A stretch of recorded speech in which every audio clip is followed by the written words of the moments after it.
Your Honor. Thank you, Your Next to interpolate, Senator Judge Padilla. You may proceed when you're ready, sir. You have 2 minutes. Maraming salamat po, Ginoong tagapamahal ng hukom. Meron lang po ako mga tanong. Maiksi lang po ito. Saan po kayo pinanganak? Sa Nueva Ecija po, Your Honor. Nueva Ecija. Opo. Saan po kayo nakatira ngayon? Sa Manila po. Manila. Saan po kayo nag-aral? Central Luzon State University po, ng accountancy, and then Saan Arellano po, University ng Juris Doctor po. Okay. Saan po kayo nakaikot na sa bansa natin? Nakaikot na po ba kayo ng Mindanao, sa Bicol? Marami na po akong naikutan, hindi ko na po maalala lahat, Your Honor. Opo. Kayo po ba yung nakarating na sa BARM?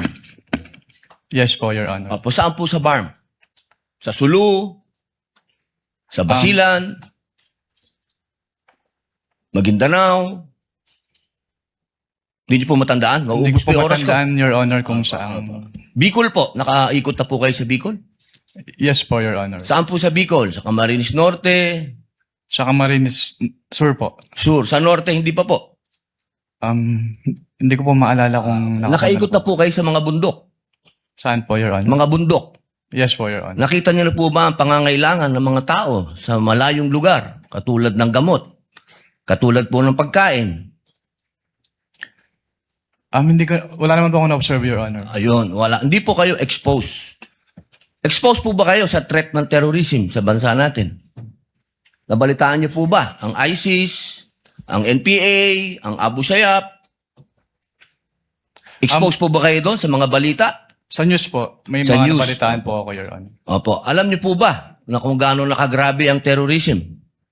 Wala po akong threshold, Your Honor, to determine that. Wala po. Pero kayo po ang humahawak ng investigasyon patungkol sa confidential fund. Tama po ba? Hindi po siya investigation, evaluation po. Evaluation, ako, tama-tama. Ibig po sabihin, kahapon po, sinabi ninyo na gumawa lang kayo ng preliminary investigation. Tama po ba? Preliminary inquiry. Hindi po, part po siya ng process namin na mag-issue po kami ng AOM. Opo. So, ibig po sabihin, kahapon kasi narinig ko parang yung ginawa nyo, preliminary lang.